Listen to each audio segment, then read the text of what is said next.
ఆ,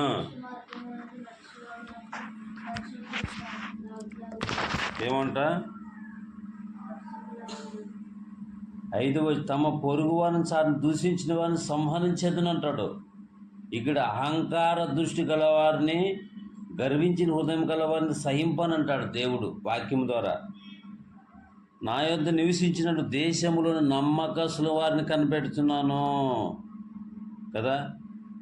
నిర్దోష మార్గం నడుచువారు నాకు పరిచారగదురు. దేవునికి మహిమ కలుగును గాక.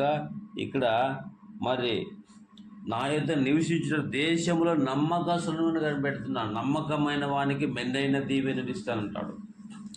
నమ్మకమైన వానికి మెండైన దీవెనలు ఇస్తానంటాడు. నమ్మకం, చాలా నమ్మకం. అందుగురించే దేవుని వైపు నమ్మకమైన వానికి మెండైన దీవెనలు ఇస్తాడు.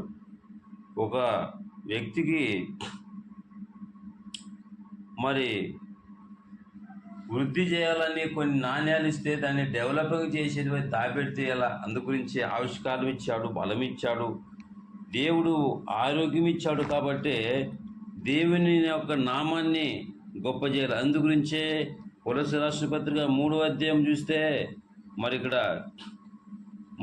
ఇక్కడ 16వ వచనము 3వ అధ్యాయము, సంగీతముతోనూ కీర్తనతోనూ ఆత్మ సంబంధ పద్యములతోనూ ఒకరినొకరు బోధించు, బుద్ధి చెప్పుకొనచ్చు, కృపా సహితం మీ హృదయంలో దేవుని గురించి గానము చేయొచ్చు, సమస్త విధమైన జ్ఞానం క్రీస్తు వాక్యం మీలో సమృద్ధిగా నివసింపనివ్వుడి. మరియు మాట చేత కాక క్రియ చేత కానీ మీరేమి చేసిన ప్రభువైన యేసుక్రీస్తు తండ్రి అయిన దేవునికి కృతజ్ఞత చెల్లించు, సమస్తం ఆయన పేరిట చేయండి అని అంటాడు. నమ్మకంగా మనం చేయాలంటాడు. అందుగురించే నమ్మకము మరి చాలా నమ్మకత్వం కలిగి ఉండాలని దేవుని వాక్యం చెప్తుంది. దేవుడు మరి నమ్మకమైనటువంటి వానికి ఏమిస్తాడంట? నమ్మకమైన వానికి మెండైన దీవెనలు.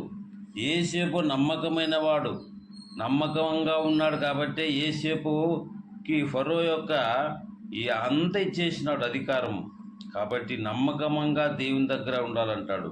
హెబ్రీ పత్రిక 3వ అధ్యాయము 2వ వచనం చూస్తే వచనం కనబడుతుంది మరి వాక్యం. అందుగురించే నా యొద్ద నివసి దేశం నమ్మకాన్ని కనిపెడతానంటాడు ఆయన చూస్తున్న దేవుడు. ఏమంటాడు? హెబ్రీ పత్రిక 2వ అధ్యాయము 2వ వచనం చూస్తే దేవుని ఇల్లంతటిలో మోసే నమ్మకంగా ఉన్నట్టు ఈయన కూడా తను నియమించిన వారి నమ్మకముగా ఉండెను. ప్రతి ఇల్లును ఎవడెన్ను ఒకని చేత కట్టబడును, సమస్తం కట్టినవాడు దేవుడే. ఇంటి కంటే దానిని కట్టిన వాడెక్కువ ఘనత పొందినట్టు ఈయన మోషే కంటే ఎక్కువ మహిమకు అర్హుడై ఎంచబడెను. మోషే అనే ప్రవక్త దేవుడు ఇల్లంతటిలో నమ్మకమైనటువంటి వ్యక్తి అని మరి కొత్త నిబంధనలో పౌలు భక్తులను రాయించాడు. ఎక్కడ మోషే ఇల్లు కట్టినాడా? నమ్మకంగా మరి మోషే అనే భక్తుడు దేవుని ఇల్లంతటిలో మోషే నమ్మకముగా ఉండినట్టు ఈయన కూడా తను నియమించి వానికి నమ్మకముగా ఉండెను. ప్రతి ఇల్లును ఎవడైనా ఒకరి చేత కట్టబడి సమస్తం కట్టినవాడు దేవుడే. మరి ఎక్కడైనా మోషే ఇల్లు కట్టినాడా అంటే నమ్మకంగా ఉన్నాడు. అంటే మోషే అనే భక్తుడు 5 లక్షల 6 లక్షల జనాంగా నడిపించి నమ్మకత్వంగా మరి ఆయన ఉన్నట్లుగా కనబడుతుంది. నమ్మదగనే దేవుడు ఆయన, నీతిమంతుడు, న్యాయవంతుడు, నమ్మదగిన దేవుడు. అందుగురించి దేవుని ఒక వాక్యం చెప్తుంది. ఏమని చెప్తుందంటే 103వ కీర్తన 9, ఆయన ఎల్లప్పుడు వ్యాజ్యమాడు కాడు, ఆయన కోపం నిత్యం కోపించేవాడు. మన పాపం బట్టి మనకు ఆయన ప్రతికారం చేయలేదు, మన దోషం బట్టి మనకు ప్రతీకారం చేయలేదు. భూమి కంటే ఆకాశం ఎంత ఉన్నదో ఆయన ఎందుకు భయభక్తులు కలగలడు, ఆయన కృప అంత అధికముగా ఉంది. నమ్మకంగా ఉంటే ఆయన కృప మన మీద ఉంటుందని దేవుని వాక్యం సెలవిస్తుంది. అందుగురించే మరి మనకు దేవుడు సహాయం చేయిస్తున్నాడు ఈ ఉదయకాల సమయంలో. అందుగురించే 96వ కీర్తన చూస్తే ఆయన వాక్యాన్ని భక్తుడైన దావీదు నమ్మకంగా పని 96వ కీర్తన మొదటి వచనం చూస్తే యెహోవా మీద కొత్త కీర్తన పాడుడి, సర్వభూజనులారా యెహోవా మీద పాడుడి, యెహోవా మీద పాడుడి, ఆయన నామము స్తుతించుడి, అనుదినము ఆయన రక్షణ సువార్త ప్రకటించుడి, అన్యజనులలో ఆయన మహిమను ప్రచురించడి, సమస్త జనములో ఆయన ఆశ్చర్యకర ప్రచురించుడి.